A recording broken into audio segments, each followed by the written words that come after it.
André Trigueiro é jornalista com pós-graduação em Gestão Ambiental pela COP UFRJ, onde leciona a disciplina Geopolítica Ambiental. Professor e criador do curso de Jornalismo Ambiental da PUC Rio de Janeiro. Escritor, palestrante, editor-chefe do programa Cidades e Soluções da Globo News. E comentarista também do programa Estúdio I e articulista da Folha de São Paulo. Na Web Rádio Fraternidade, ele apresenta o programa Papo do Bem. André Trigueiro aborda para nós o tema suicídio. Sua vida é importante. Informar para salvar vidas. Cadê o nosso amigo André?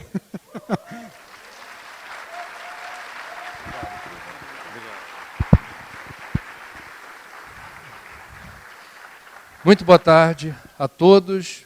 Espero que seja uma tarde proveitosa para vocês. Vamos compartilhar conteúdos e recursos. Deixa eu começar por aí. Os conteúdos ao longo do seminário e que não ficará somente a cargo de mim.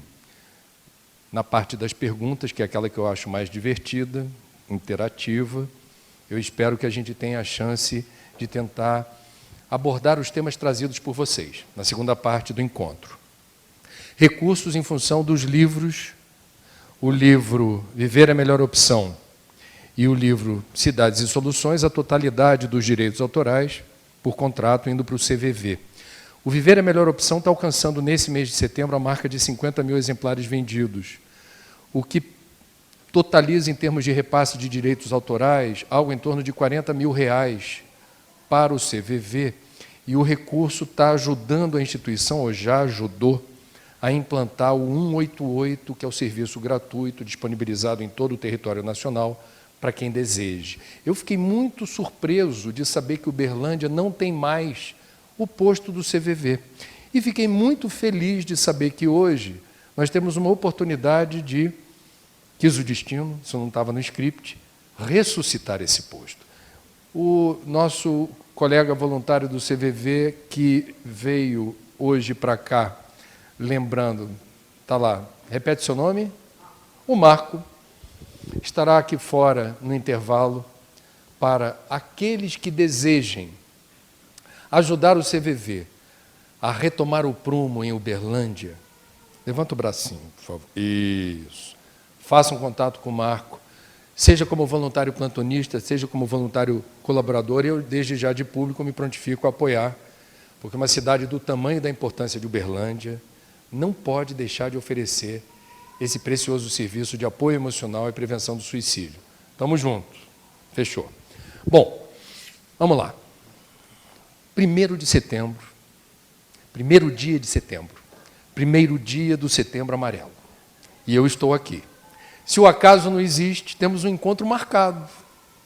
Eu espero que seja para o bem, no sentido de que ainda enfrentamos, já foi pior, na minha ótica, eu estudo esse assunto há 19 anos. Fazer um encontro num sábado de sol, falando sobre esse tema, reunindo tanta gente, já foi mais difícil. Falar sobre esse tema em televisão aberta ou fechada, já foi mais difícil. Escrever artigo em jornal sobre esse tema, como nós publicamos hoje, 4.200 caracteres com espaço no Globo, Setembro Amarelo, já foi mais difícil. Então, as portas estão se abrindo, não o suficiente para reduzir estatísticas de suicídio no Brasil e no mundo. Por que é importante falar sobre suicídio? Quero começar por aí. Sou comunicador, sou jornalista. Eu reconheci lá atrás, em 1999, um paradoxo. Suicídio já era caso de saúde pública no Brasil e no mundo. E suicídio já era um assunto invisível. Na área da saúde, sabe-se qual é a estratégia. Se tiver profissional de saúde aqui, vocês devem concordar, porque é o ponto de partida. Como é que a gente reduz estatística de doenças, morbidades, mortalidade, sem informação? Não é possível. Como é que eu reduzo o número de casos de tuberculose, hanseníase, DST, AIDS, leishmaniose, doenças transmitidas por mosquitos, sem informação?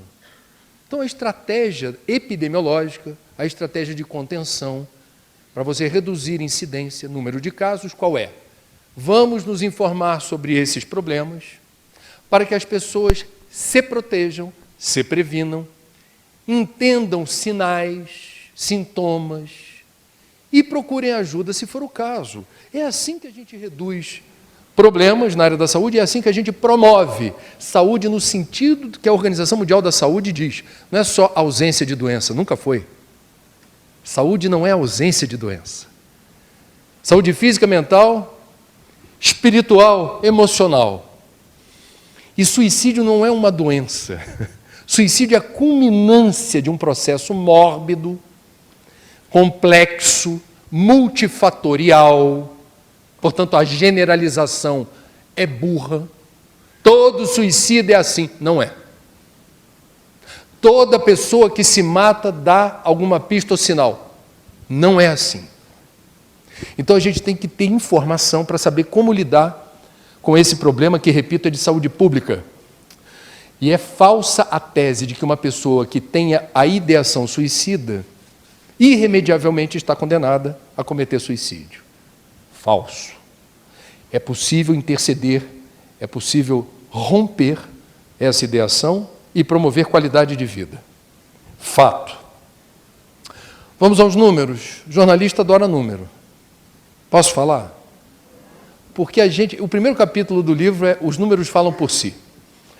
Por que a gente precisa do número? O número é uma informação pronta e que por si explica a ordem de grandeza do problema.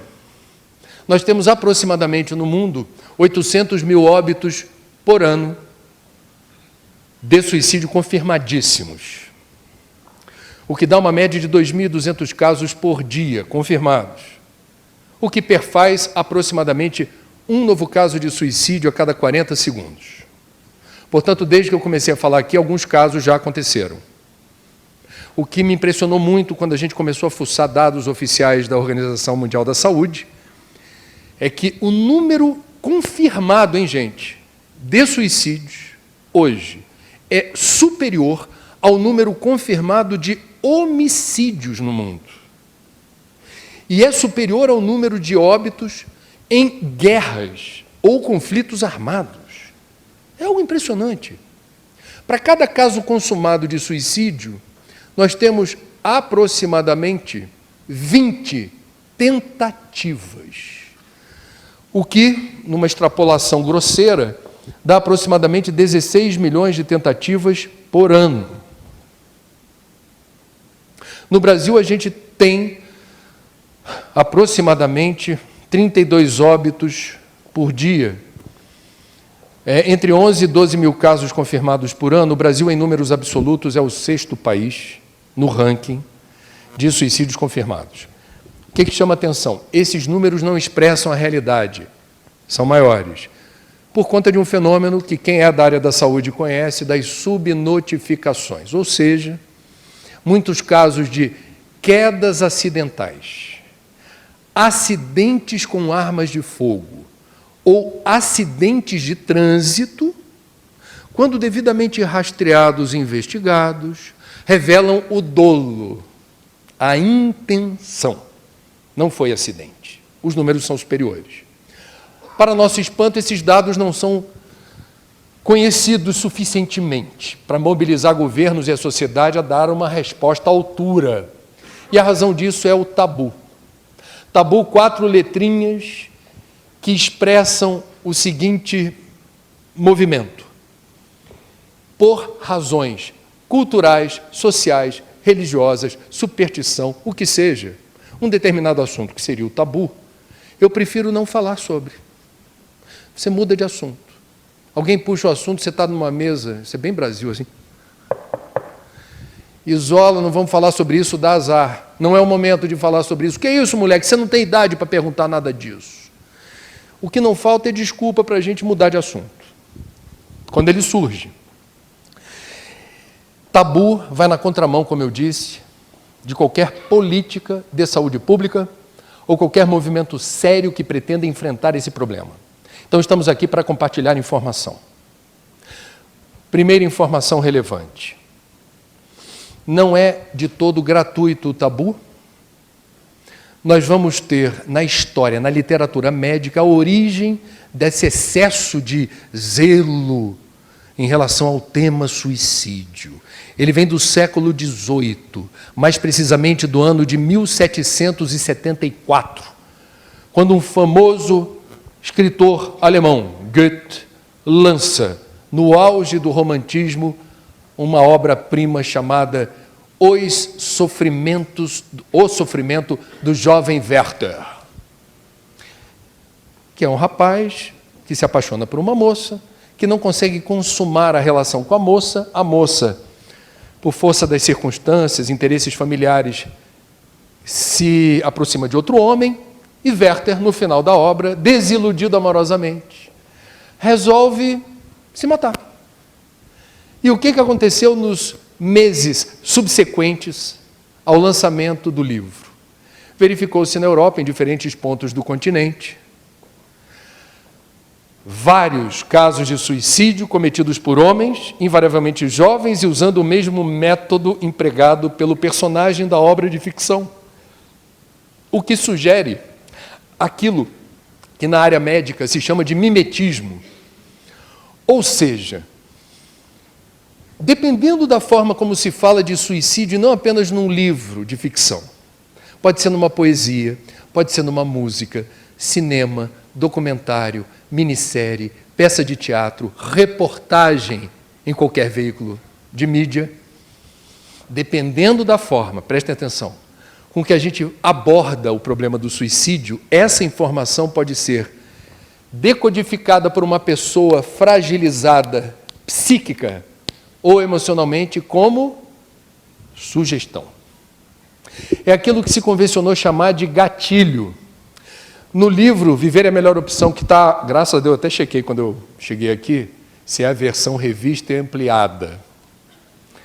Porque na versão revista e ampliada nós fazemos um comentário sobre gatilho acerca da série mais popular já exibida pela Netflix até hoje, intitulada Os 13 Porquês. Fez um sucesso danado com a garotada. Eu não quero dar aqui um spoiler para quem não viu. Não precisa ver, não. São 13 capítulos da minissérie, que já começa você sabendo que uma adolescente se matou. E ela mesmo que diz.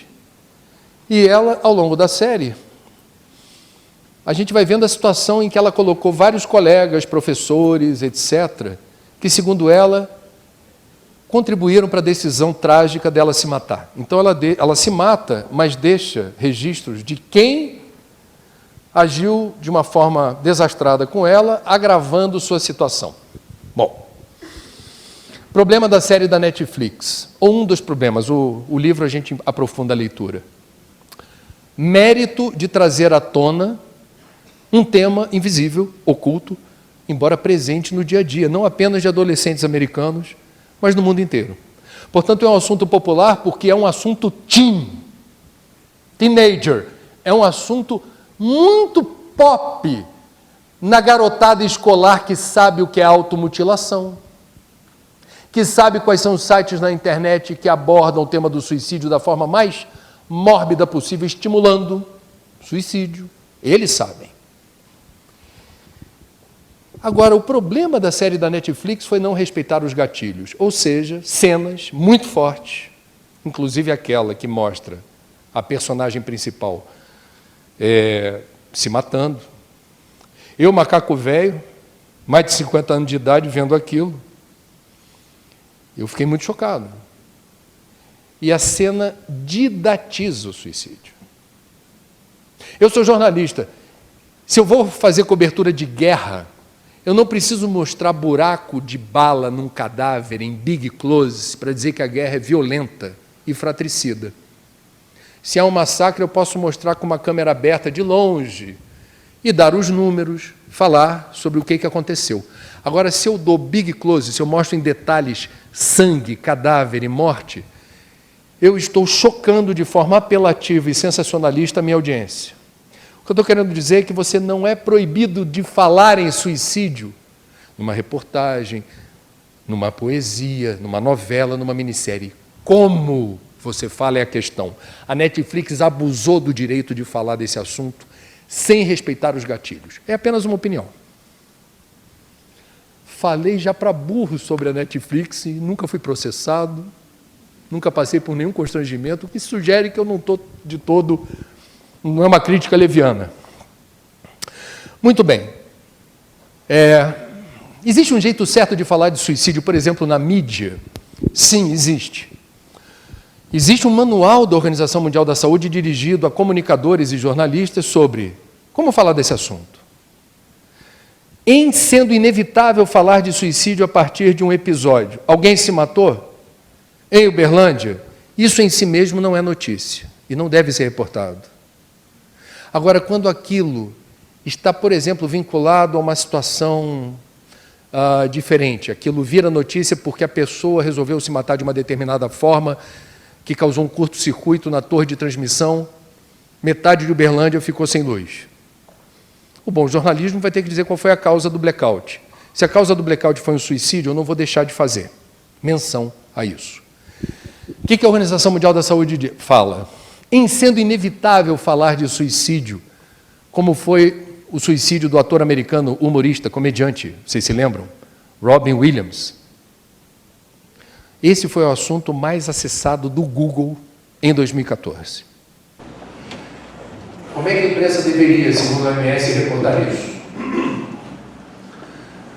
Você não vai abrir primeira página com foto e manchete, você vai ter alguma descrição. Você não vai descrever em detalhes o método empregado pelo Robin Williams, porque você não quer didatizar, você não quer ficar ensinando as pessoas a fazerem algo parecido. Você não vai, por exemplo, isso é curioso, enaltecer as qualidades morais do suicida. Bom pai, bom profissional, bom voluntário, bom espírita. Não vai. E não vai por quê? Porque descobriu-se, na área da suicidologia, que uma pessoa que já esteja perturbada com a ideação suicida, ao ver o resumo biográfico de alguém que se matou pelo suicídio, por aspectos complexos da mente, mórbida, haverá de achar interessante, nossa, eu que estava querendo coragem para me matar, vou fazer porque me mato e ainda vão falar bem de mim no jornal. A OMS estudou e deu publicidade a isso, dizendo, cuidado na hora de abordar. O que eu estou querendo dizer é, qual é o resumo da ópera aqui? Falsa tese de que a gente não deve falar em nenhuma hipótese de suicídio. Falso. Correta tese de que, ao falarmos, precisamos ter algum cuidado, algum protocolo. Ok? Qual é a notícia que a gente precisa dar visibilidade? E os comunicadores, e todos nós somos comunicadores, tá? Quem está em rede social é comunicador e não sabe. Todos nós deveríamos divulgar uma informação relevante que é: vários estudos chancelados pela Organização Mundial da Saúde afirmam de cada 10 casos consumados de suicídio, 9, portanto 90%, estão associados a patologias de ordem mental que são diagnosticáveis e são tratáveis.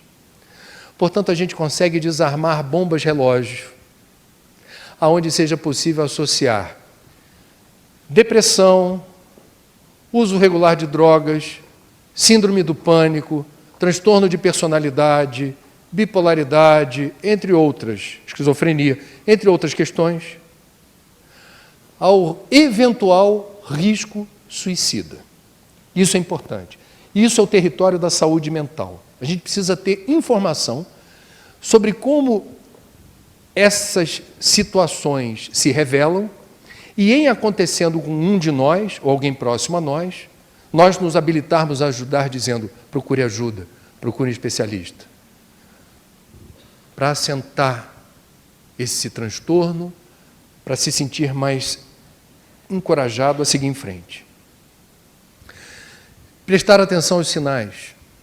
Pessoas que subitamente registram um comportamento antissocial, recluso, se isolam, não interagem mais, não querem conversar sobre assuntos que antes eram prazerosos, não têm mais projeto de vida, os olhos não brilham, não são mais viçosos, o olhar de peixe morto, fica muito enclausurado, antissocial. Isso pode ter 1000 causas distintas. Uma delas, essa pessoa está construindo o desligamento. Ela está se afastando do convívio dos seus, e isso representa, sim, um risco. Outra informação boa, uma pessoa que durante uma conversa diz assim: se eu não passar no Enem dessa vez, eu me mato. Se eu não passar no Enem esse ano, não quero saber de mais nada, vou desaparecer. Alguém vai dizer, força de expressão. Ou vai dizer, é dramático. Leão com ascendente em não sei o quê, sabe essas coisas? Não dá bola não, que isso daí eu já conheço. Do ponto de vista da prevenção do suicídio, cão que ladra pode morder. Convém não acreditar no blefe por princípio. Então, em havendo uma suspeita de algum comportamento anômalo, o correto, o indicado, é tentar chamar com muita habilidade, muito amor, muito respeito essa pessoa para uma conversa franca, aonde, sem que ela se sinta alvo de um tribunal de inquisição. Vai se matar? É isso que você está pensando? Não, não, não. Você não vai ameaçar, você não vai criticar, você não vai fazer juízo de valor. Você vai ouvir. Em surgindo o ensejo de conversar, estamos na direção certa. Em se confirmando que aquilo que poderia ser um blefe ou não, não é blefe. Há uma carga de estresse monumental, não é força de expressão, a alma naquele momento se manifestou. Qual é ato contínuo que se deve fazer? Procurar ajuda. Procurar ajuda. O que costuma ser um problema num mundo onde o suicídio é caso de saúde pública e a depressão é pandêmica? As pessoas têm vergonha de sofrer. A gente vive num mundo em que é humilhante pedir ajuda. É impressionante. Esse ano, 3 semanas atrás, eu participei no Rio de Janeiro do primeiro seminário de prevenção do suicídio no Corpo de Bombeiros. E o assunto era interno, eles não estavam discutindo como fazer resgate ou salvar suicida fora. Eles estavam discutindo o suicídio entre eles. Ato de coragem. Ano passado, na sede da Polícia Militar do Rio de Janeiro, na Evaristo da Veiga, no centro da cidade, num auditório grande como esse, primeiro seminário de prevenção do suicídio da Polícia Militar. E a conversa não era discutindo o suicídio na população, era um papo corporativo, entre eles. E por que é difícil falar sobre isso entre militares? Deixa eu abrir essa janela aqui, não sei se tem algum militar presente, não vou perguntar. Militar é instruído com base na exaltação da bravura, da coragem indômita, da valentia, e num país como o nosso, da macheza. E aí, quando você se fragiliza, psíquica e emocionalmente, a resultante é humilhação e perplexidade. Logo comigo? Logo eu? Como se fosse uma questão de bravura e valentia. No meio espírita, como no meio católico, como no meio judaico, como no meio islâmico, pessoas de fé se sentem humilhadas quando sofrem nesse nível porque falam: nossa, mas eu sou reconhecidamente uma pessoa de fé. Na minha comunidade todo mundo fala: nossa, você está presente nos momentos difíceis. E aí quando você precisa de ajuda, você fala: nossa, e agora? Como é que eu fico perante os meus? Se eu, como pessoa de fé, me sinto corroído por uma dor que me oprime o peito e me estilhaça o coração. Como é que eu explico isso? Cadê meu Deus? 2 semanas atrás eu perguntei para o padre Fábio de Mello, que me deu uma entrevista que vai ao ar na próxima segunda-feira, na Rede Globo, 4 minutos que a gente conseguiu, para falar no Bom Dia Brasil, sobre depressão e transtorno de ansiedade. Publiquei hoje, no YouTube, no meu canal no YouTube, o depoimento que ele me deu depois da entrevista sobre depressão. Eu peguei o iPhone e falei assim: padre, o senhor falaria para mim o que o senhor quiser sobre Setembro Amarelo? A ele: agora. Começou dizendo: passei por uma situação muito difícil, quase eu pensei em morrer. Um depoimento corajoso, um testemunho. E dizendo como se resolveu o processo dele na direção do equilíbrio. Padre Marcelo Rossi? Você vai questionar assim a fé, a liderança espiritual? Isso não tem nada a ver. Para vocês, parte de vocês, espíritas aqui presentes, espírita, pô.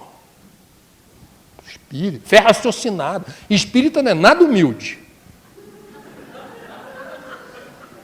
Se alguém diz assim, mas qual espiritismo? É espiritismo kardecista? Não existe, né? É de mesa branca? Não existe também, né? Aí você vai explicar, tirando onda de que você estudou a doutrina, vai falar, não, peraí, eu sou o espiritismo da terceira revelação. Você não economiza, não. Depois de Moisés e Jesus, é nós. Eu sou a terceira revelação, eu sou o consolador prometido pelo Cristo. Eu sou o cristianismo redivivo. A gente não é, né? Espírita se empavona para dizer, o que você é? Sou isso. Muito bem. E aí se fragiliza. Como é que fica? Vocês estão percebendo? A gente está falando de um problema que se torna um desafio para quem sofre, porque se você está com uniforme militar, se você está com a autoimagem de pessoa de fé, ou pior ainda, na sua família vem alguém e diz assim, estou entendendo?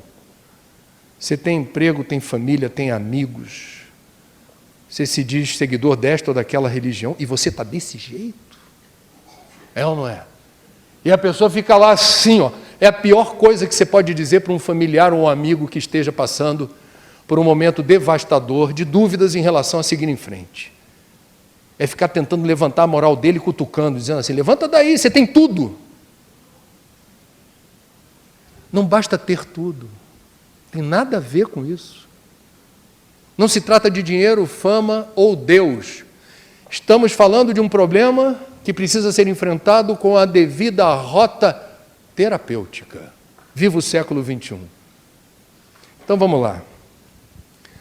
Primeiro vamos falar daquilo que é considerado pela Organização Mundial da Saúde o principal fator de risco suicida no universo das patologias de ordem mental. Depressão. Importa separar depressão de estado depressivo. Isso é muito importante. Tem muito diagnóstico mal feito de depressão por aí que implica em terríveis problemas. Uma coisa é estado depressivo, outra coisa é depressão. O que é estado depressivo? Faz parte da vida sentir tristeza. Não é feio sentir tristeza. Está tristinho? Bem-vindo ao clube. Ele é numeroso, tem mais de 7 bilhões e 400 milhões de pessoas. Viver significa oscilar estados. Serenidade, equilíbrio, lucidez com outros, em que nós não estamos lá muito bem. E nós estamos instáveis, amuados, ressentidos, nos sentimos mal, nos sentimos enfraquecidos, desalentados, desanimados. Faz parte. Nós não somos robôs. Se você conhece alguém que está sempre de bem, desconfie. Pode ser um alienígena, um ET, pode ser alguém travestido de ser humano em missão. Faça amizade com ele, trate bem. Mas não é humano. Ou alguém que foi abduzido, sei lá eu. Tristeza faz parte. Agora, numa sociedade onde há a ditadura da eterna alegria, ou não há uma ditadura da eterna alegria? O que é selfie? Análise sociológica do selfie. O selfie é a nossa tentativa desesperada de mostrar para os outros o tempo todo, olha como eu sou feliz, está tudo ótimo, olha quem está comigo aqui, olha onde eu estou. A pessoa deixa de curtir a vida para empacotar em flashes, frames, registros descartáveis e perecíveis, de uma busca frenética por um estado olímpico de felicidade, perenizada nas imagens. Nosso desejo de mostrar para o outro, eu estou bem, hein? Estou ótimo, está tudo bem, o tempo todo. Mentira. Desculpa, a gente tem que ser franco. Ditadura da eterna alegria. Essa ditadura da eterna alegria impede que o sofrimento seja entendido na sua dimensão mais importante. Se a gente quiser buscar explicações para os estados de dor e de sofrimento, que fazem parte da vida, nós vamos encontrar na filosofia diferentes correntes, ou na religião, diferentes opções, significados interessantíssimos das razões pelas quais sofremos. No Espiritismo, por exemplo, há explicações muito sofisticadas de que a dor e o sofrimento não seriam contra nós, seriam em nosso favor. Ah, André, é complicado. Que Deus é esse que permite que tudo isso me aconteça? Para quem gosta de ler biografia, é interessante ver como as pessoas que escrevem sobre si ou permitem que o biógrafo conte como foi a vida, é batata. Eu não conheço uma biografia que eu tenha lido em que o personagem principal não pague um tributo à dor e ao sofrimento, dizendo assim: se eu sou o que eu sou, se eu cheguei onde eu cheguei, eu preciso reconhecer que isso só foi possível porque eu passei momentos muito barra pesada. Fiquei fora do trabalho por licença médica, levei um chifre monumental, uma desilusão amorosa terrível que me fez acordar para certos aspectos dos relacionamentos íntimos. Eu comi o pão que o diabo amassou num período que não tinha trabalho, não tinha emprego, não tinha nada. E na escassez, eu descobri em mim forças para seguir em frente que eu desconhecia. A dor e o sofrimento, do ponto de vista estritamente espírita, são convites à evolução. Ou seja, não fossem a dor e o sofrimento, a maior parte de nós, vamos combinar? Atenção, espíritas presentes. Não somos flor que se cheire. Estamos num quadrante do universo em que o degrau evolutivo em que transitamos é aquele em que, sem um empurrãozinho das adversidades, onde é que a gente estaria? Agora.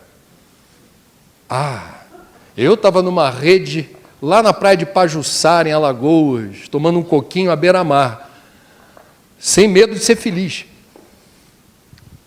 A gente não quer a paz do Mar Morto e a gente não veio à vida a passeio. A gente está aqui para aprender o significado da dor e do sofrimento.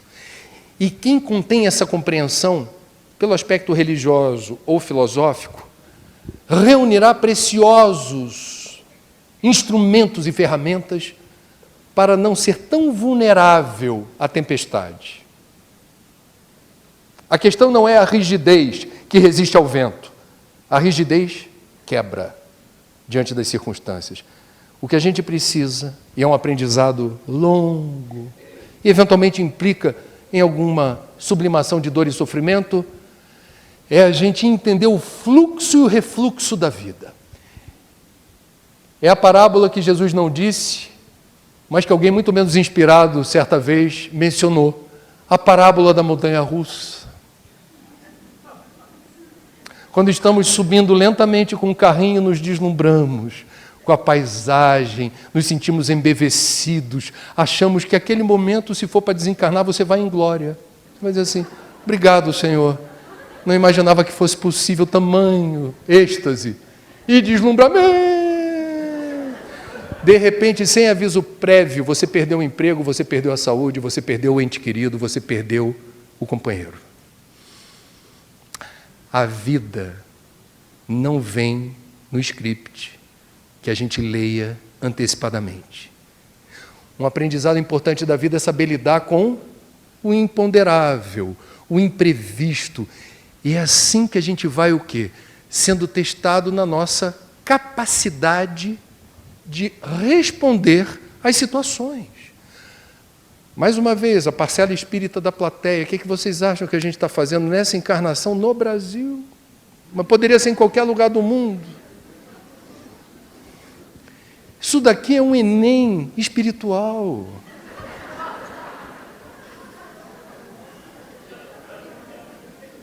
É um Enem espiritual. nós estamos sendo, sim, testados na capacidade de superação e de sublimação. É uma visão da dor e do sofrimento, aquela que me apraz, que faz sentido para mim, sou espírita. Não é a única. Outras filosofias e religiões ressignificam a dor e o sofrimento, isso é muito bonito, porque nos dá coragem de seguir em frente. Estado depressivo, portanto, é da vida. Chega alguém para você e diz assim, está tão difícil, eu falei, é isso aí. Quer conversar? A gente conversa, vamos que vamos. Respira fundo, entrega, agradece e confia. Depressão é outra coisa. E aí precisa ter diagnóstico claro. Depressão é um transtorno de humor, altera a bioquímica do cérebro, as sinapses cerebrais funcionam num outro ritmo. Portanto, o nosso protocolo de resposta diante dos estímulos da vida é lento. Existem vários tipos de depressão. Atenção, informação de interesse público. Não existe uma só depressão. Existem 50 tons de depressão. 50 é força de expressão. São várias depressões. E quando um médico, um profissional de saúde detecta depressão leve, ele tem categorias. Ele tem categorias. Você não vai padronizar que toda pessoa portadora de depressão leve é igual. A rota terapêutica é definida de maneira singular, sob medida, para a pessoa. Depressão é tristeza persistente.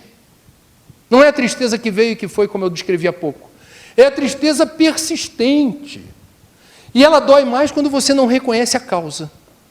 Está sofrendo, dor no peito, algo acachapante, que você não tem alegria, não vibra com nada, nada tem graça. É uma aura cinza do depressivo. É uma existência sem vida. Nesses termos, tem que procurar ajuda. Abrindo parêntese para a casa espírita, falsa tese de que frequenta a reunião pública, toma passe e aguinha fluidificada que vai resolver. Não vai. Parar com isso. Ignorância no século XXI. Kardec foi o primeiro a dizer, acompanhe a ciência. Aonde a ciência avançar, nós espíritas não vamos ficar estacionados com freio de mão puxado, dizendo que, mas lá atrás não se falava, lá atrás não se falou um monte de coisa, e não era para ter se falado. Atendimento fraterno na casa espírita. Quando alguém manifesta, tenho depressão, você pode até dizer, bom, meu irmão, a casa está aberta.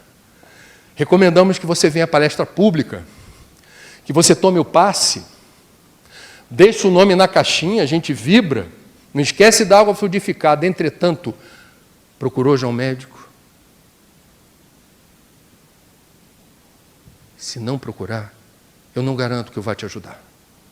Está claro isso? Muito bem.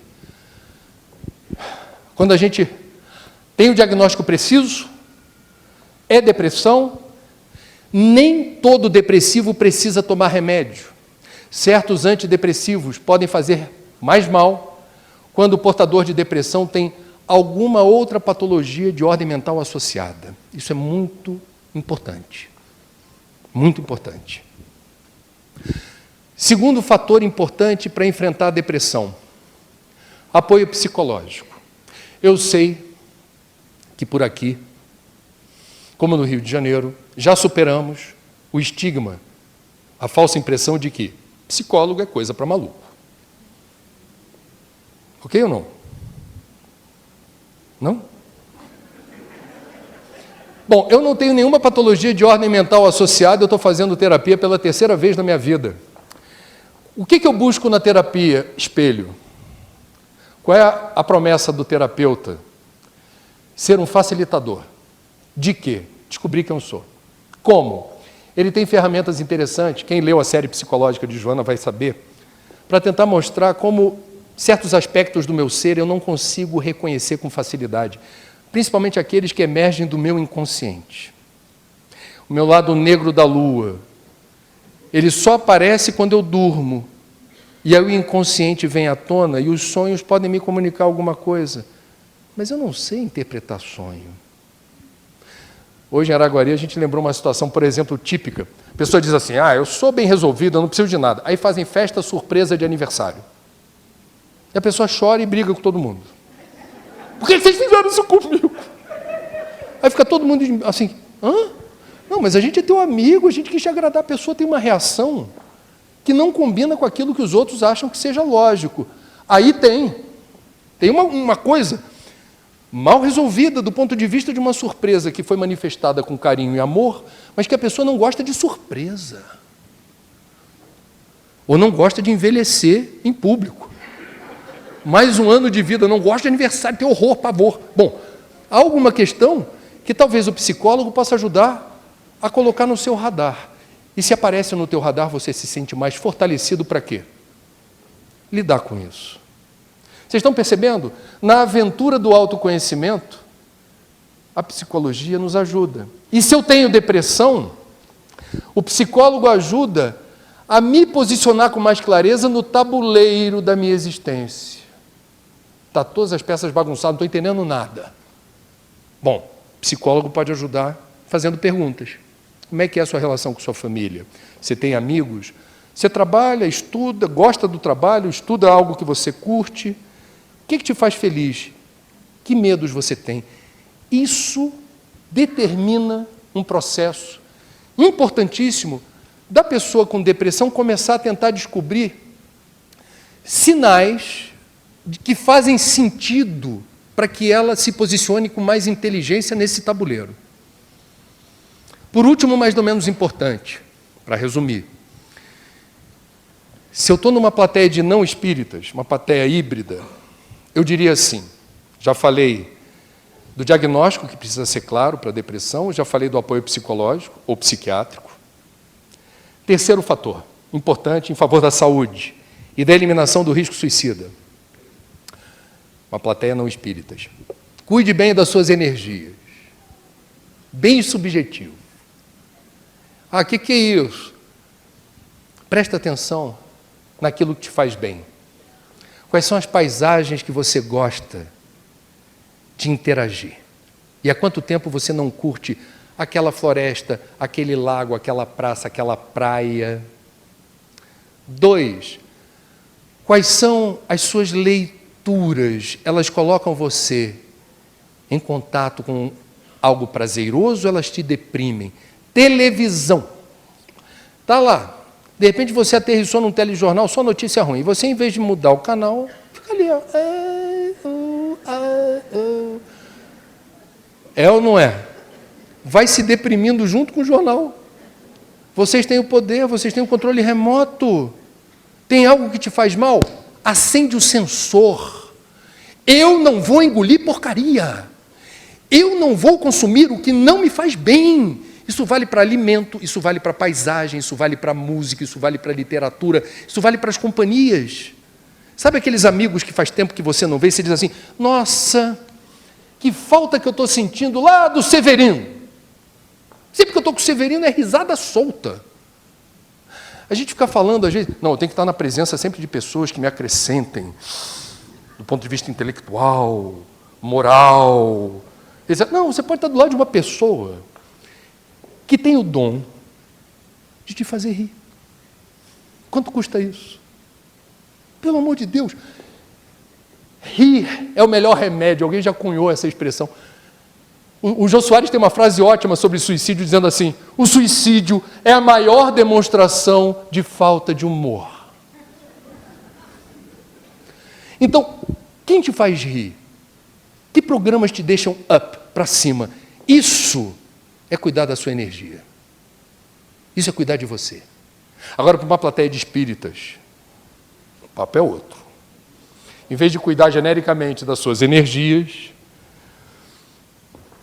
fluidoterapia, passe magnético. E o que é isso?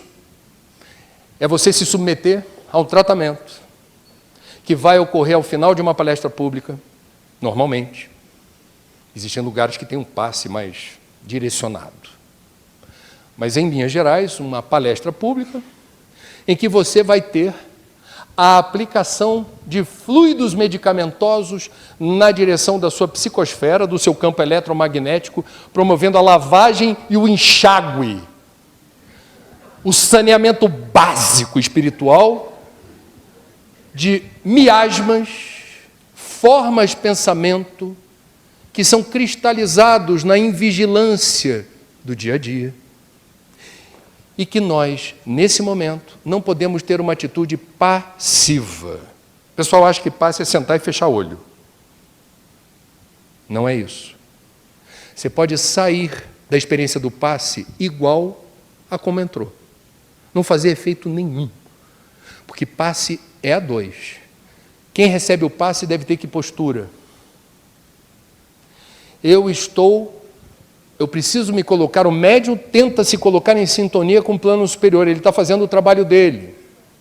Pede-se evitar relacionamento sexual pelo menos um dia antes, evitar discussões ásperas, alimentação grosseira. Por que tudo isso? Elevar a sua vibração. Eleva a frequência. Banda larga, vou buscar para cá, ó. Sinal forte. Alô? Estou ouvindo. Você busca uma frequência quintessenciada. Para quê? Para você ser um bom canal. Opa! Que beleza! Quem está recebendo? Se não tiver em sintonia, se não realizar um esforço, pensa numa paisagem bonita, faz uma prece para qualquer Deus. Pensa numa música que te apazigua. Pensa num ambiente iluminado com uma luz lilás. Aí começa.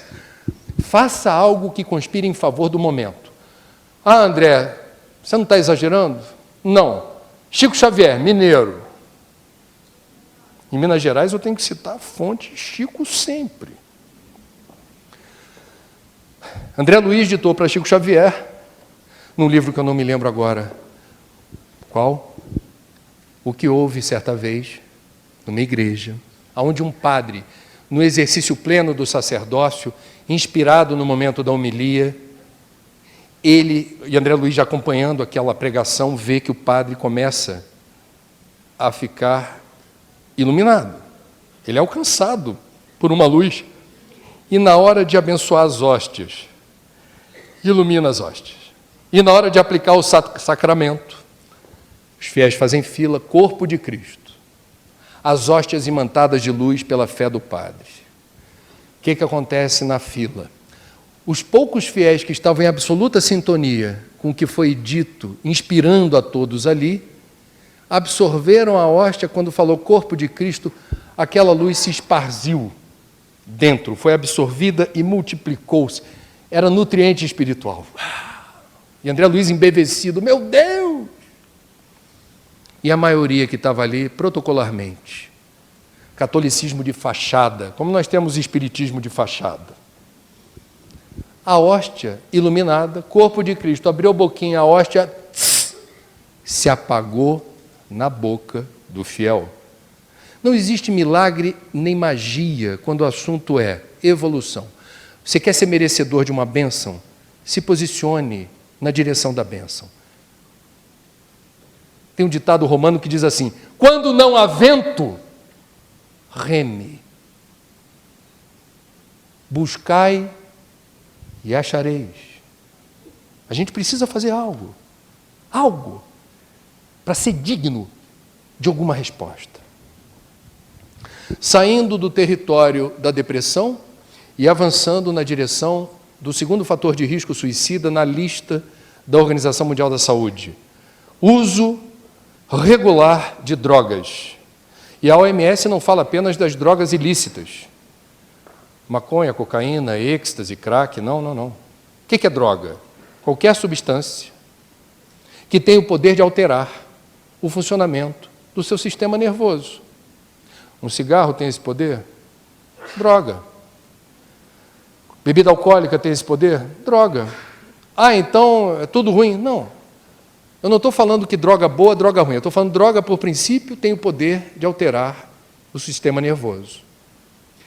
E toda droga que altera o sistema nervoso, por princípio, tem o poder de causar dependência.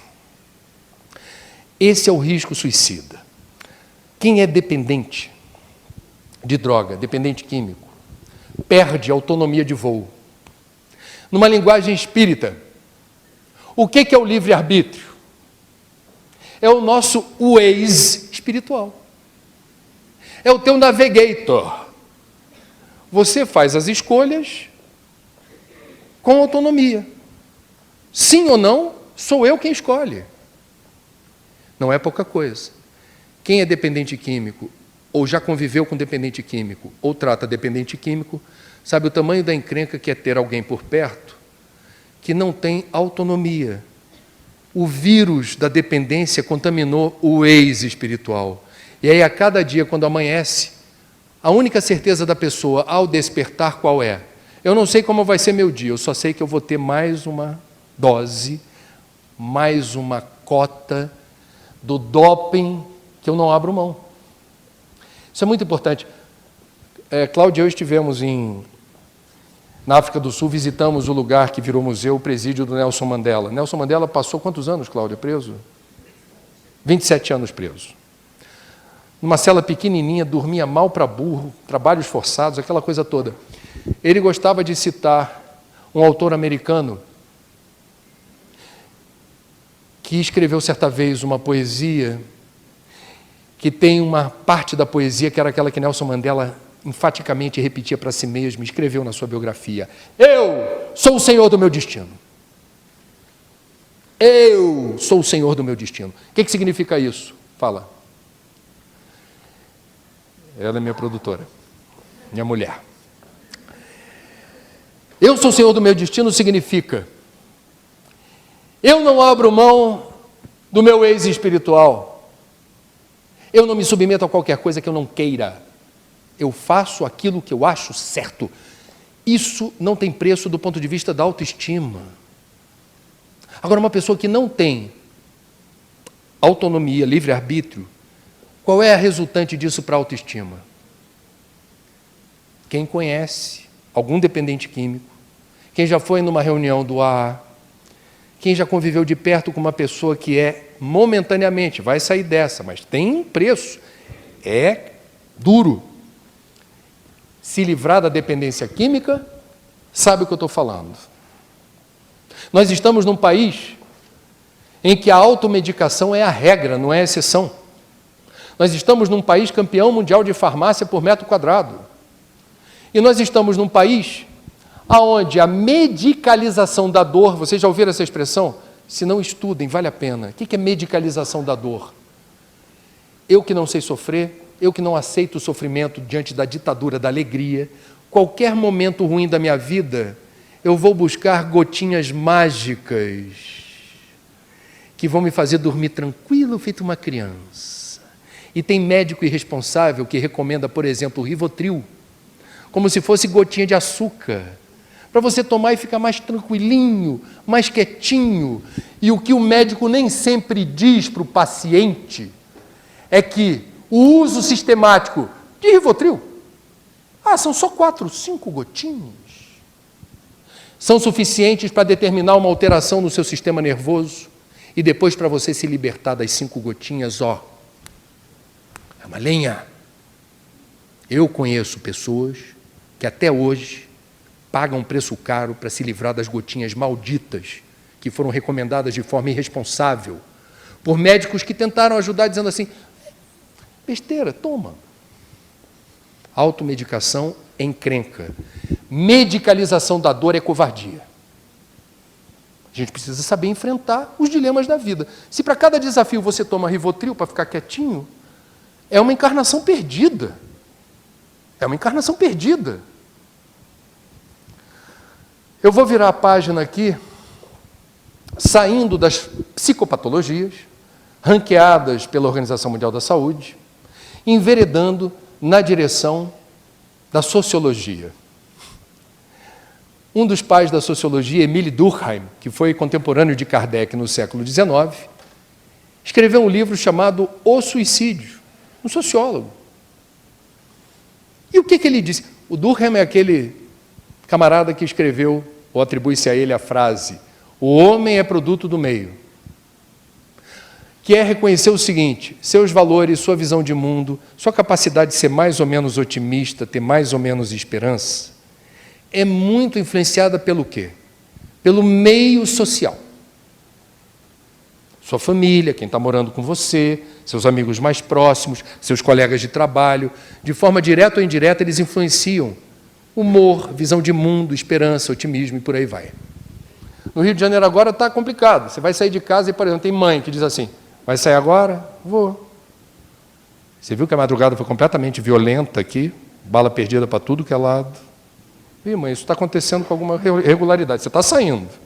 Vi, estou sabendo. Vai de carro? Vou. Você viu que estão fazendo arrastão com carro em tudo que é lugar do Rio de Janeiro?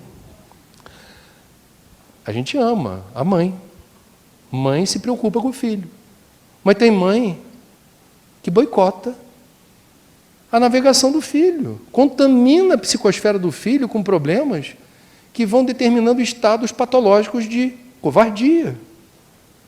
Eu estou dando um exemplo muito comum de mães do Rio de Janeiro. Rio de Janeiro está neurotizado com a violência. Qualquer pessoa que sai de casa recebe um receituário mórbido, assim, cuidado.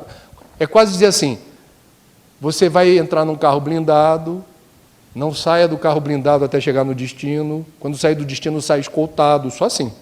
Não vai funcionar. Portanto, sociologicamente, a gente pode dizer, dependendo dos fatores de temperatura e pressão do meio social em que você está inserido, você pode ser uma pessoa mais vulnerável a aspecto, assim, uma leitura muito triste e pessimista da vida, ou você pode encarar a vida de uma maneira um pouco mais corajosa, otimista, lúcida. Num país como o Brasil, eu vou pensar um exemplo que diz respeito à nossa cultura. Nós estamos imersos numa cultura machista. Essa é uma sociedade patriarcal. O que é isso, André? É uma sociedade onde a gente ainda tem, majoritariamente, o homem ditando as regras e dizendo para as mulheres o que elas podem fazer. Uma sociedade patriarcal é aquela que, segundo o IBGE 2018, homem e mulher, com a mesma escolaridade, mesma formação, com o mesmo diploma, para a mesma profissão, no mercado de trabalho, submetidos na mesma cidade, à mesma carga horária, por exercício da mesma função, não ganham a mesma coisa. A desigualdade está escancarada no ano de 2018, século XXI, no Brasil. André, e daí? A gente está falando de suicídio. Bom, nós estamos falando que não é a mesma coisa ser homem e mulher no Brasil. E isso não é pela natureza. No livro dos Espíritos está lá. Se a desigualdade é uma lei da natureza. A resposta da espiritualidade maior é não. Então a desigualdade é uma construção cultural. Agora, eu não conheço nenhuma mulher que ache que dá para continuar normatizando a desigualdade como se fosse uma coisa menor. A desigualdade não dói só no bolso. Mulheres assassinadas no Brasil.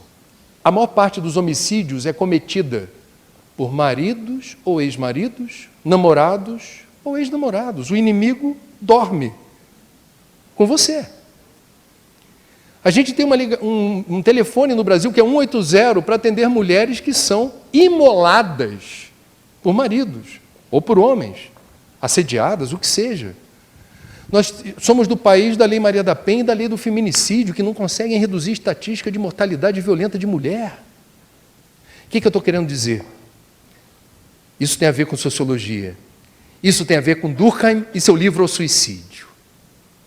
Nascer mulher no Brasil significa, na largada da existência, não dar a partida do mesmo ponto onde largam os homens.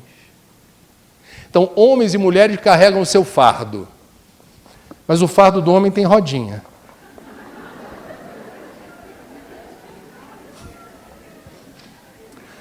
A mesma sociedade patriarcal, com valores machistas, que estigmatiza a mulher com piadinhas infames, mulher no volante, perigo constante.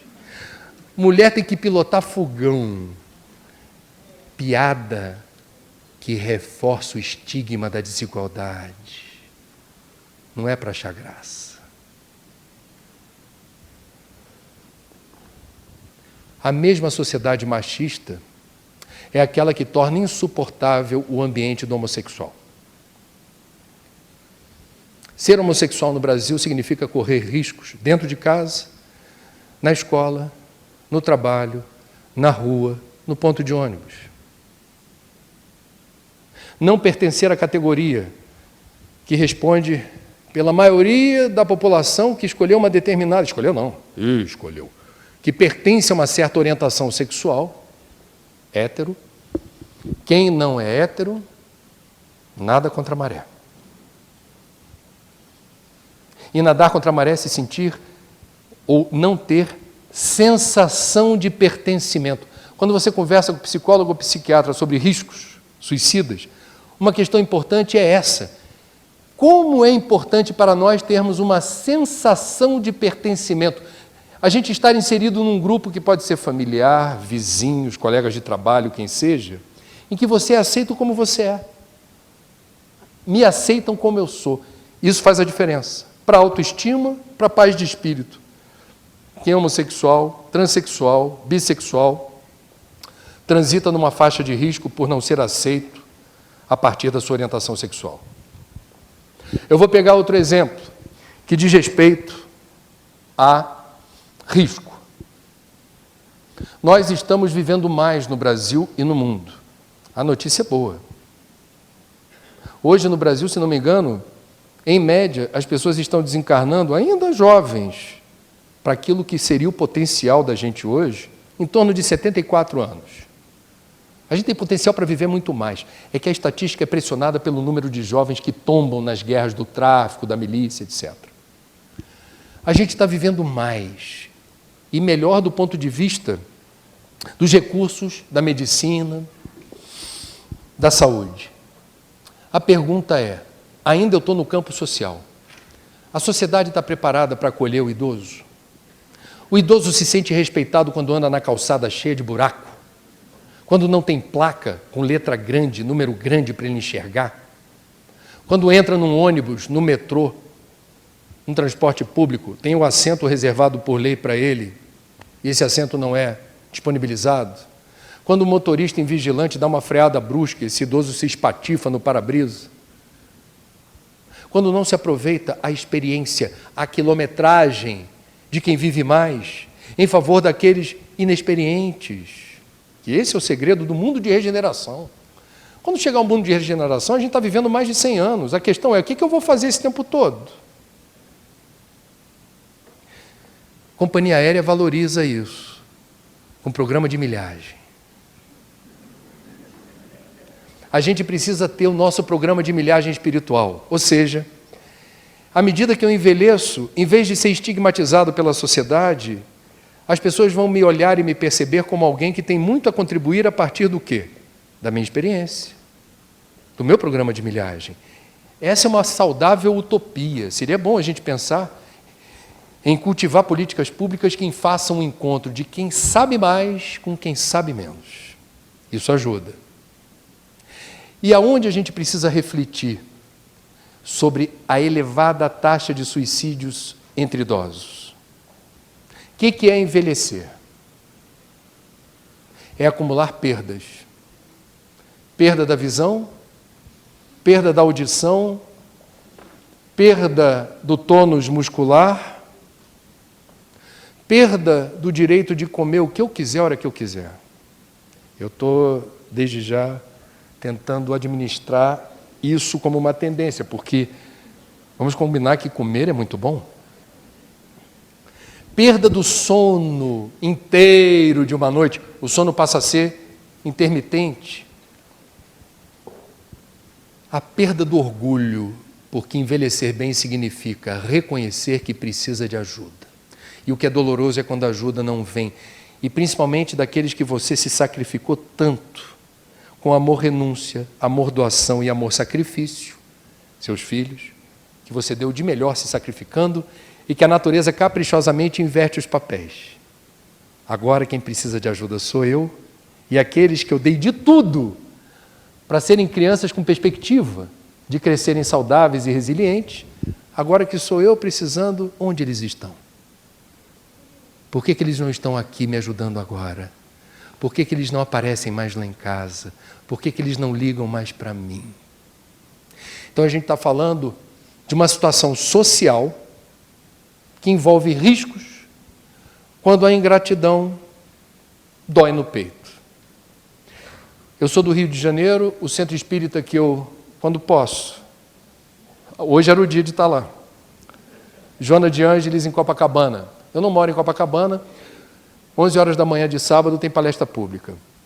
Quando termina a palestra, quando dá tempo, eu gosto de sair, caminhar até a praia e andar pelo calçadão, pegando aquilo que o Dr. Jorge André chamava de neutrinos da praia e olhar os idosos que estão na praia, do bairro que concentra o maior número de velhinhos e velhinhas do Brasil por metro quadrado. É claro que quem mora em Copacabana não reproduz o extrato social dos idosos no Brasil. São idosos que estão com alguma aposentadoria generosa, vamos combinar. Não é a maioria, mas é boa parte. O que eu gosto de ver na praia? Idosos bronzeados, jogando ou peteca, ou vôlei, ou frescobol, disputando ponto a ponto como se não houvesse amanhã. Que eventualmente vão se hidratar com água que passarinho não bebe. E se vem um filho, se vem uma mulher falando, que isso? E ele, assunto meu. Eu gosto de ver ali a beleza e a sensualidade. Eles são sensuais quando aceitam quem eles são, com a barriguinha, cabelo branco ou sem cabelo, rugas e pés de galinha, mas quando você aceita como você é e não está nem aí para o que os outros acham, opera-se uma situação curiosa, que é a beleza exalada por você ser o que você é. É lindo ver isso. Eu sinto isso. Eu vejo essa beleza. Eu falo, um dia eu estou aí. Vou estar aí com vocês. Vamos jogar uma peteca. A gente está preparado para chegar em casa e o vovô ou a vovó, viúvo ou viúva, chegar de braço dado com outro? Vocês estão preparados para isso? Chega o vovô ou a vovó falando, vamos pegar a vovó. A vovó chega em casa sábado à noite, já está todo mundo. Ela ia no baile da terceira idade, está demorando. Daqui a pouco chega, chave de casa, todo mundo, ainda bem. Entra ela com Astolfo. Todo mundo assim em casa. O que está acontecendo, vovó? Astolfo, família Astolfo. Vó, quem é? Meu namorado. Qual o problema? Vocês estão preparados para isso? Sabe por que eu estou perguntando? Vou repetir. Nós estamos vivendo mais, estamos vivendo com mais saúde na linha do tempo, disposição e eventual disponibilidade para relacionamentos íntimos. E se algo não funcionar na hora, há um sonho azul que pode tornar esse direito que todos nós temos de sermos felizes, inclusive pelo recorte do uso da libido, pelo encontro da sexualidade nesses termos. Qual o problema? Temos uma questão cultural aqui. Nós somos de uma época em que vovô e vovó vão ficar comportadinhos no sofá de casa vendo o Faustão. O que você vai fazer domingo? Ver televisão. Nada contra domingo no sofá vendo televisão. Agora, não se surpreendam se daqui para frente, por mais saúde, mais disposição, mais fluido vital, mais tempo de vida, haja disposição e energia sobrando para fazer hashtag outra coisa. E isso é felicidade, isso é autoestima, isso previne suicídio. Você está ressignificando a sua existência. Você não é prisioneiro de estereótipos. Quem disse que o idoso não pode ser feliz? Quem disse que o idoso não tem desejo? O idoso não morreu. O idoso, se tem um corpo ainda bem conservado e, digamos, apto, a caminhada, corrida, jogar tênis, o que seja, quem haverá de impedi-lo dizendo: vovô, vai para casa? O vovô vai responder: vai tu.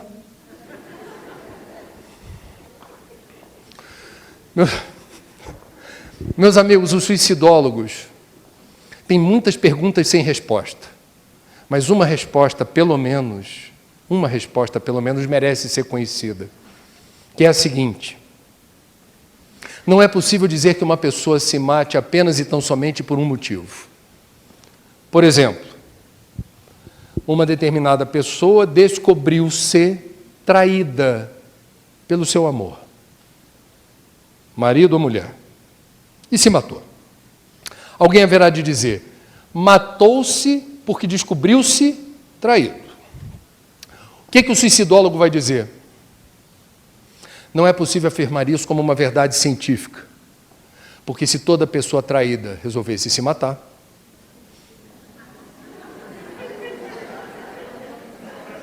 completa a frase. Este que vos fala, por exemplo, não estaria aqui, e não por causa da minha companheira Cláudia. Então nós temos que entender o que o suicidólogo quis dizer com isso. Você pode dizer que a traição, a desilusão amorosa é o fator principal, o fator prevalente. Por que ele vai dizer? Não é possível afirmar que seja a única causa. Ele vai dizer: vamos rastrear o histórico dessa pessoa, vamos conhecê-la melhor. E vai fazer perguntas do tipo: este que se matou por descobrir-se traído, teve que infância?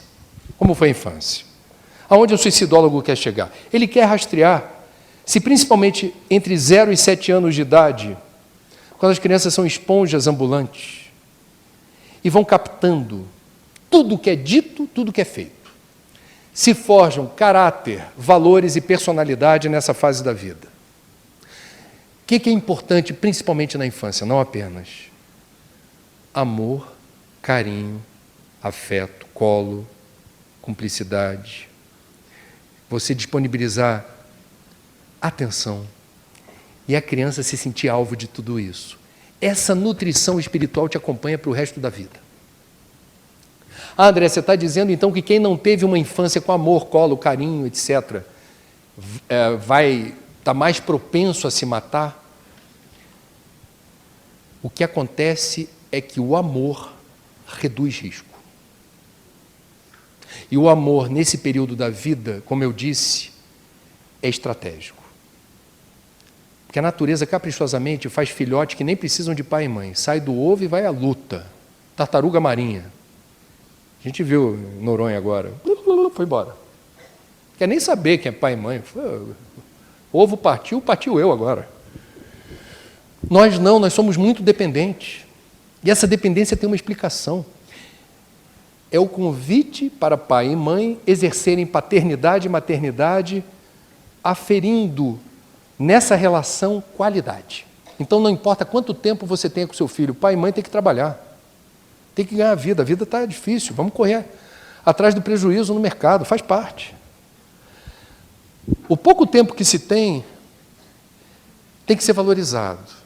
Se você só tem 20 minutos, meia hora com seu filho por dia, que sejam 20 minutos intensamente vividos com ele, sem compartilhar televisão, rede social, jogo de futebol, o que seja.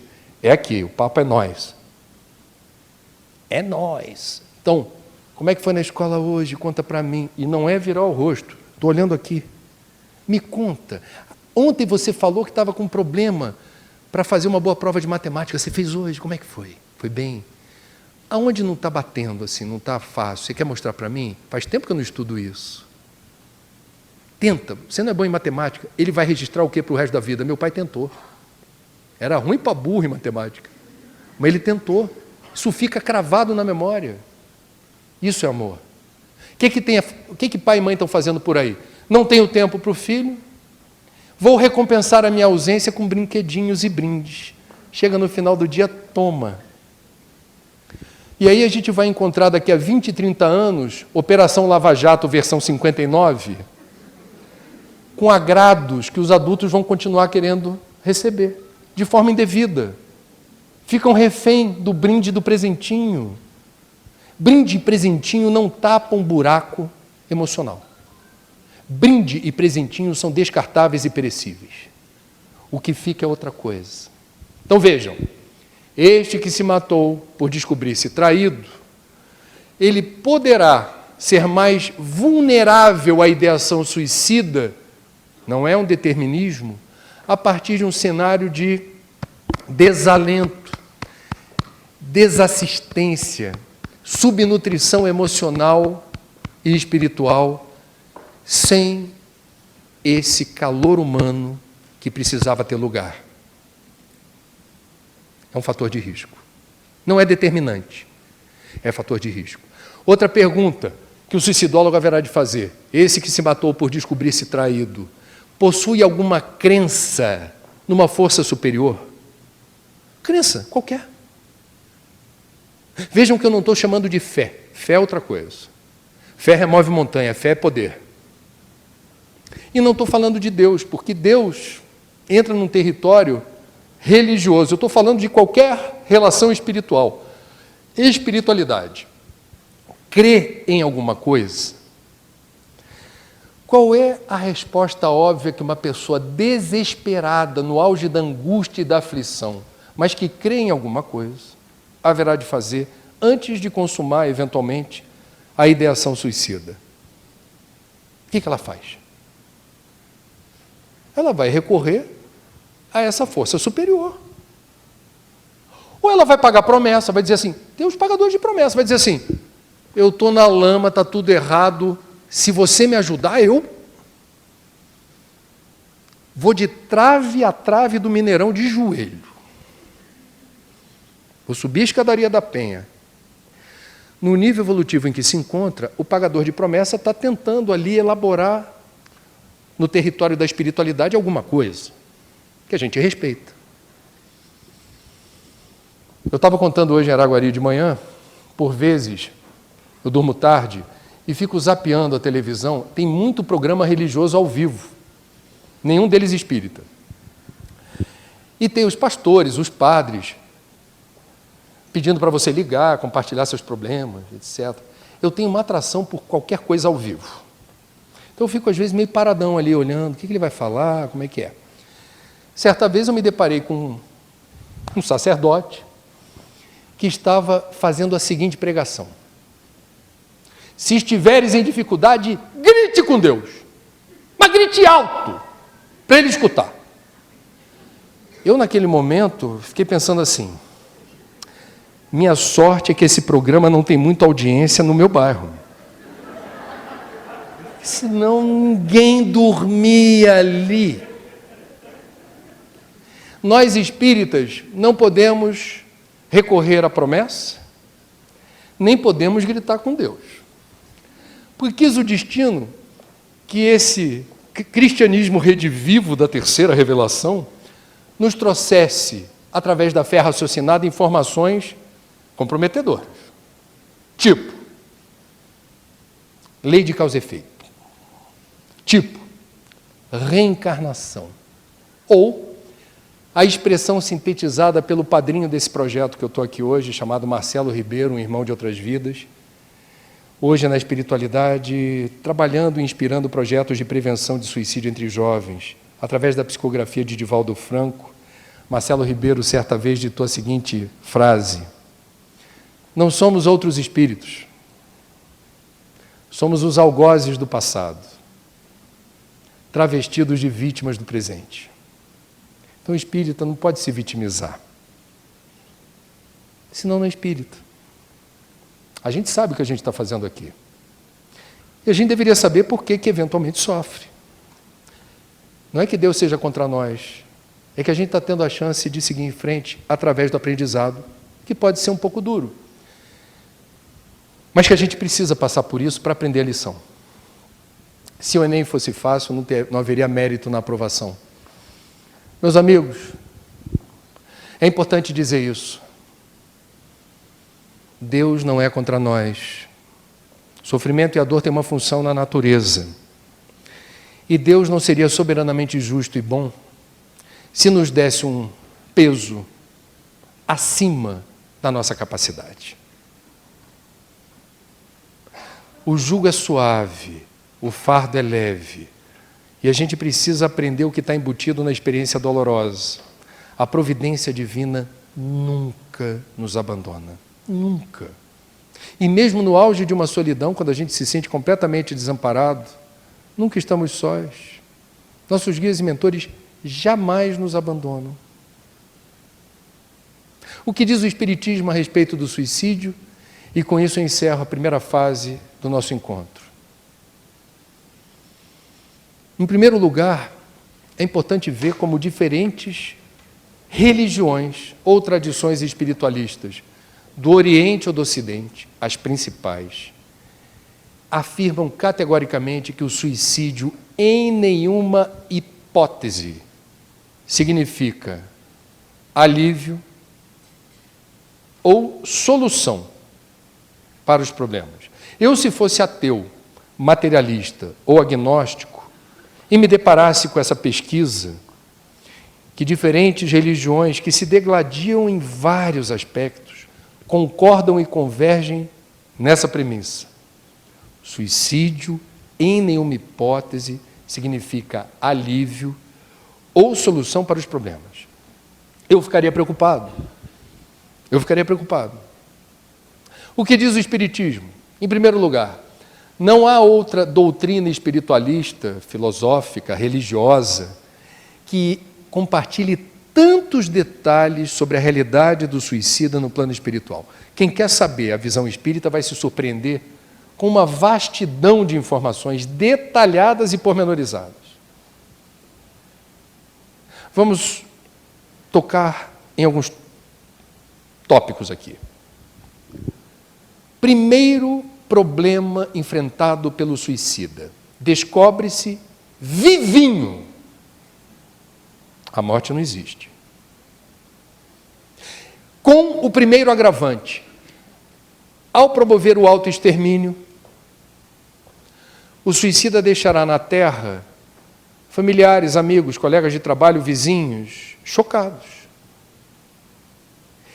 destroçados, dependendo do nível de relacionamento, desapontados. E eu já vi mãe com raiva de filho que se matou dentro de casa. Eu já conheci mãe que não ficou com pena, não. Nem ficou arrependida, ficou com, para não dizer uma palavra pior do que raiva, do filho ter tido o desplante e a coragem de fazer o que fez aqui em casa. Olha aqui, como é que o ser humano... Para onde vai esse sentimento? Nós espíritas sabemos que o pensamento e a emoção não são subjetivos. Eles têm força e direção. E alcançam o suicídio como petardos. Alcançam. Cuidado com o teu pensamento. Ao projetar uma forma pensamento, ela tem endereço certo. O suicida recebe essa carga de decepção, desapontamento, dor dos outros, que ele infligiu essa dor. Ele é o causador. Segundo problema enfrentado pelo suicida. A literatura espírita traz isso em diferentes matizes. A dificuldade de se desvencilhar dos despojos carnais, do corpo físico. Ele fica, de certa maneira, atrelado. Dona Ivone Pereira, no livro Memórias de um Suicida, explica em detalhes por que isso acontece. Ela lembra que em cada encarnação, não há acaso, em que momento da história da Terra a gente reencarna. É definido com precisão. Filho de que pai e de que mãe? Não é obra do acaso. Qual será o seu código genético? Não é obra do acaso. Nessa vida você vai ter propensão a ciências exatas, ciências humanas, arte. Não é obra do acaso. Mais inclinação para a saúde ou para a doença? Não é obra do acaso. Portanto, na largada da existência, boa parte daquilo que será determinante da encarnação já é. E um aspecto importante, que é definido previamente, é o estoque de combustível que suporte a carcaça durante uma encarnação inteira. E o tempo de encarnação é previamente definido. é negociável, mas é definido previamente. Portanto, o estoque de fluido vital que te acompanha é pré-definido. O que é o suicídio? É o rompimento de um contrato. Você rasgou o contrato. O livre-arbítrio é soberano. E o teu livre-arbítrio determinou que você não quer mais viver. Ok. Lei de ação e reação. Rasgou o contrato, o espírito percebe rapidamente que encontra-se vivo, o corpo físico jaz morto, mas o fluido vital presente, residual, que deveria se prestar para o resto da encarnação, determina a sensação, a ligação do espírito com o corpo denso, transmitindo magneticamente as sensações do corpo para o espírito. Dona Ivone diz que não há palavras conhecidas no vocabulário para descrever o que é acompanhar a transmissão daquilo que está acontecendo num corpo morto. Uma outra questão importante, esta revelada numa entrevista de Chico Xavier a Hebe Camargo, que eu consegui descobrir e publiquei no livro.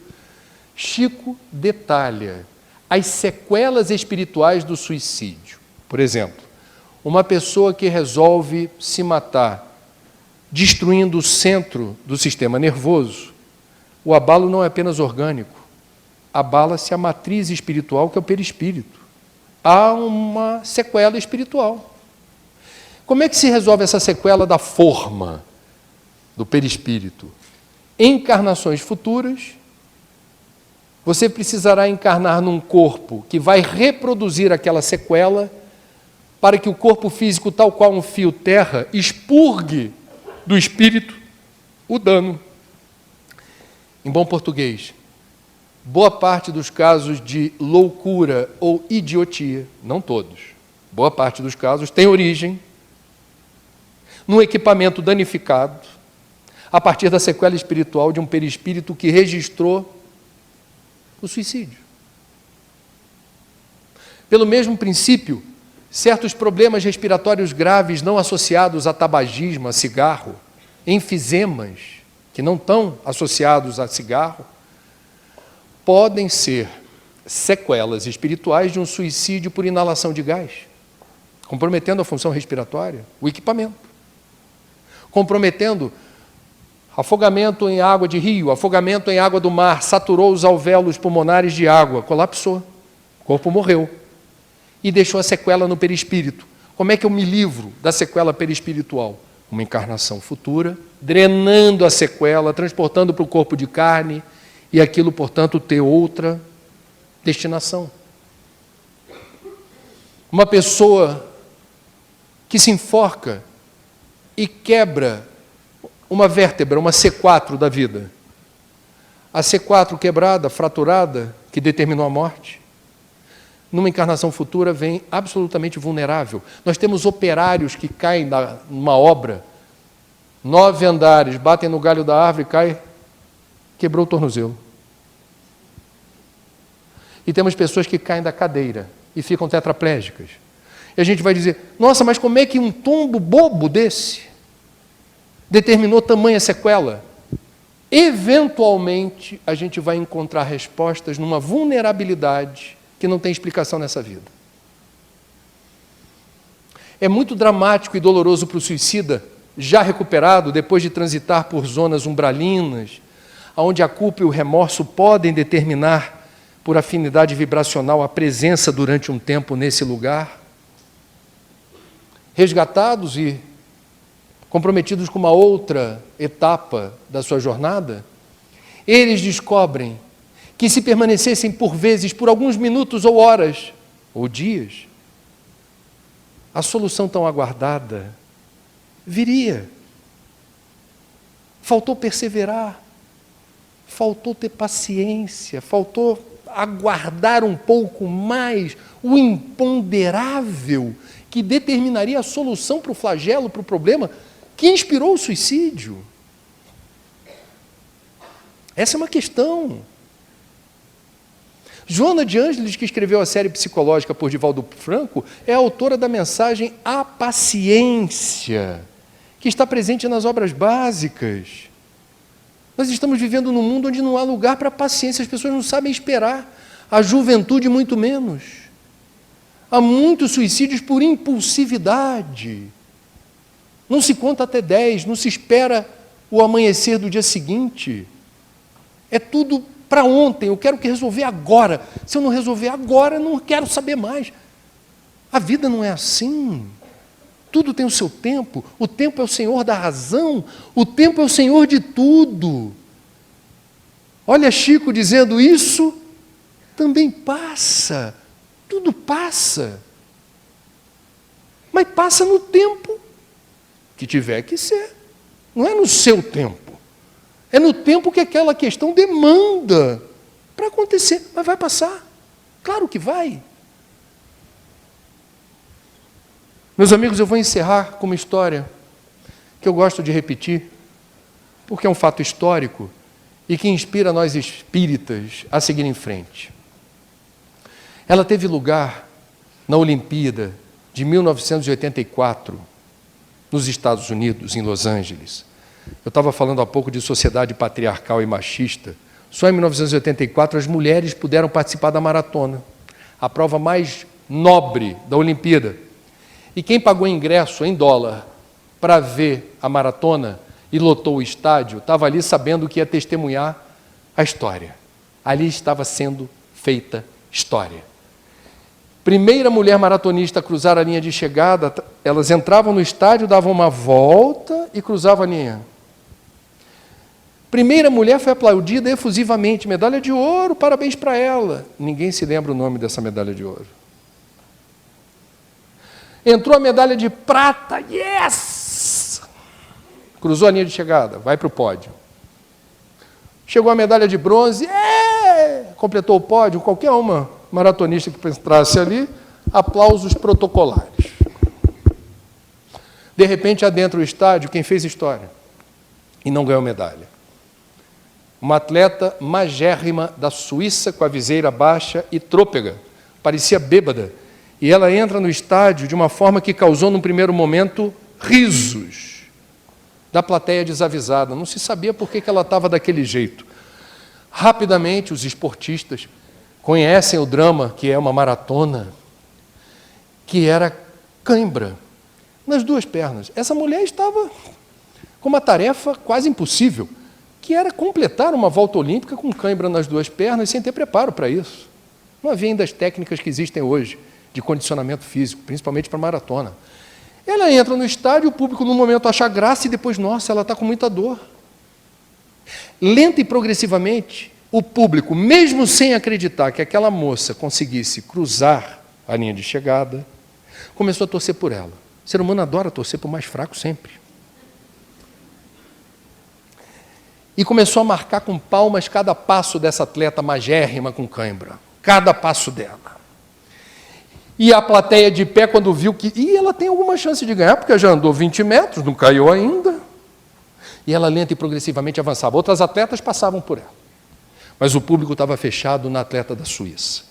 Ela avançava, começou a completar a volta ali no finalzinho, o pessoal, meu Deus, de pé, urrando, tem que cruzar a linha de chegada. E de vez em quando ela dava uma paradinha, o povo... Oh. Um funcionário do Comitê Olímpico Internacional foi autorizado a chegar perto dessa atleta, não poderia falar com ela, não poderia tocar, senão ela seria desclassificada. Estava ali apenas para o caso dela tropeçar e cair, não se esborrachar. Estava ali, just in case. Num dado momento, essa atleta estava a apenas 20 metros da linha de chegada e não se ouvia mais nada no estádio, a não ser os urros da plateia, batendo palma e gritando, gol, gol, gol, para que ela cruzasse essa linha de chegada. 10 metros, 5 metros, 2 metros. Quando ela finalmente cruza a linha de chegada, ela desaba. E não apenas um, mas 3 ou 4 funcionários do Comitê Olímpico Internacional não permitem que ela caia no chão. a levam para o posto médico e lhe dão o socorro devido, o refazimento. Por que eu contei essa história verdadeira? Que está no YouTube as imagens dela. É fácil encontrar. Qual é a lição que essa moça nos traz? A primeira delas é: todos nós aqui, sem exceção, nós somos maratonistas da vida. Nós já entramos no estádio olímpico. Por vezes nos faltam força, coragem e fé para seguir em frente. Nem estou falando linha de chegada. Para seguir em frente, para dar o próximo passo. Cãibras espirituais. Por vezes a gente se sente absolutamente desnorteado, desgovernado, você não tem mais certezas. Teimosamente você persiste, mas você não tem certeza de por quanto tempo você vai conseguir andar.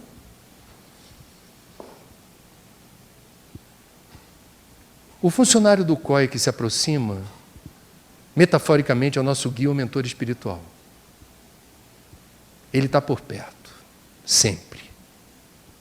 Só que ele não pode tocar, nem falar com a gente. Por quê? Porque evolução é mérito pessoal, intransferível. Ninguém evolui pelo outro. Mãe não evolui pelo filho, pai não evolui pela filha, mulher não evolui pelo marido. Mas todos nós podemos ajudar. Mas a gente não consegue ser o outro. E no caso dos nossos guias e mentores, eles podem vibrar, eles podem intuir, mas eles não podem aparecer na nossa frente e dizer: calma, eu vou te dizer tudo o que você precisa para fazer uma bela caminhada cansando menos. Não vai fazer isso. Tem gente que se decepciona na casa espírita, fica esperando uma mensagem mediúnica. Já chegou? Não. Já chegou? Não. Aí quando chega, obrigado, Senhor. Aí vem a minha mensagem assim: mantenha a fé. Cultive a coragem. Faça preces. Seja um bom cristão. A pessoa rasga, não bota nem para reciclar a mensagem e fala: eu estou há tanto tempo nesse centro espírita, ele não me ajuda. Que raio de mensagem é essa que não me disse nada que preste? Espírito evoluído não aparece nem toca. Ele vibra, ele torce, tem uma torcida organizada para cada um de vocês, é numerosa. Para que vocês sejam aquilo que André Luiz chama de completista. Que vocês percebam que mesmo sem enxergar ou sentir, eles estão por perto, torcendo por vocês. E toda vez que vocês tomam uma decisão corajosa, contra o senso comum, mas em favor daquilo que é o norte magnético do espiritismo cristão, fora da caridade não há salvação. Exercício do amor, renúncia, do amor, doação, do amor, sacrifício, que não exige recompensa nem visibilidade pública. Eles vibram. Eles são a arquibancada, gritando, urrando, aplaudindo, dizendo: vai, go, go, segue em frente. Seja um completista, e ao cruzar a linha de chegada você vai ver o que te espera. Não se exige de nós santidade, a gente não está aqui disputando um prêmio de santo ou de santa.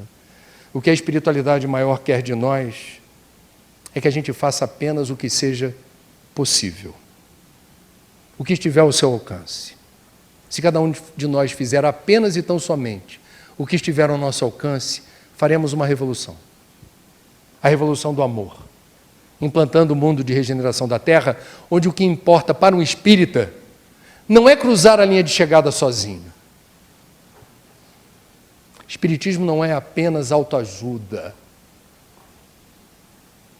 Vocês se lembram, a gente veio de avião para cá, pegamos 2, aliás. Sempre tem a aeromoça dando instruções para os passageiros. Ninguém presta atenção na aeromoça. Saída de emergência. Se houver despressurização da cabine, máscaras de oxigênio cairão sobre vocês. Preste atenção nessa orientação da aeromoça, que ela diz assim: em havendo alguém vulnerável, criança, ou alguém que depende de você do seu lado, caem as 2 máscaras. Em quem eu boto primeiro a máscara? Em você. Em você. Para que você esteja pleno na capacidade de ajudar quem precisa. Ama o próximo como a ti mesmo. O Espiritismo é autoajuda, sim, mas não cumpre sua missão se for só autoajuda. Fora da caridade não há salvação. Se você está de boa, se você conseguiu saciar as questões básicas da sua existência com o Espiritismo, parabéns. Você está pronto para dar o passo seguinte. E qual é o passo seguinte? Ama o próximo como a ti mesmo. Ajuda quem precisa, sem saber quem é o outro. Não precisa nem ser espírita, melhor que nem ser. Ajuda quem precisa. Estamos aqui para isso. Estamos aqui para aprendermos a amar. Estamos aqui para entender o que significa ultrapassar imperfeições e barreiras.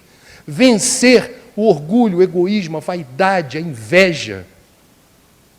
O amor é a saída. É a medalha de ouro do pódio. Eu fiz o que eu pude. Eu realizei o que era possível. Eu completei a linha de chegada ajudando a quem precisava. Cruzar a linha de chegada sozinho é pouco para quem é espírita. Fé raciocinada pede mais. Amor, coragem e fé. Obrigado pela atenção.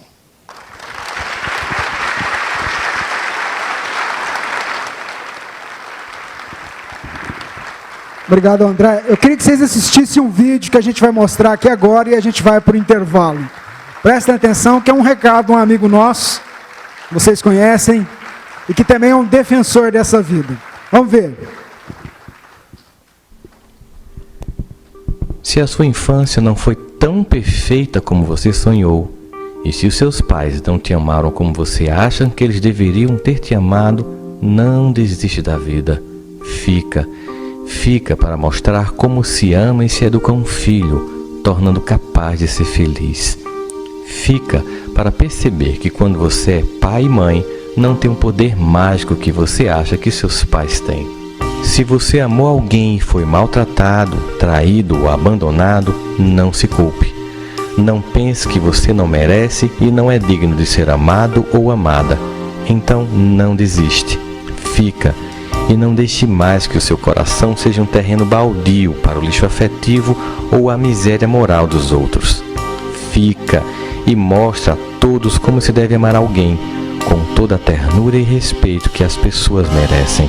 Se na escola te humilham e menosprezam, não desiste da vida. Fica para mostrar que essas vozes não te definem. Sabe de uma coisa? Eu vou te contar um segredo sobre essas pessoas que nos humilham e tentam nos destruir. Elas, na verdade, apenas apontam e projetam em nós a profunda dor e angústia que elas têm dentro delas mesmas. Então fica para mostrar como tratar dignamente os outros, projetando neles não apenas as nossas sombras, mas sobretudo a nossa luz. Se você acha que você não tem mais jeito, que não vale mais a pena viver, saiba que essa é a maior mentira na qual você acredita. Insista, não desista, fica. Eu já pensei em desistir, eu já planejei como desistir, mas resolvi ficar e tudo passou. Não teve mágica. A dor não passou no dia seguinte, também não passou no mês seguinte. Ela foi passando na sequência da vida. Eu fui ficando mais e mais forte. Acredite, vale a pena ficar e provar para todo mundo, e sobretudo para nós mesmos, que a vida vale a pena ser vivida. E se você me encontrar por aí, nas muitas palestras que faço, se puder, vá ao meu encontro e me dê um abraço e diz no meu ouvido que você ficou para provar que é possível ser feliz.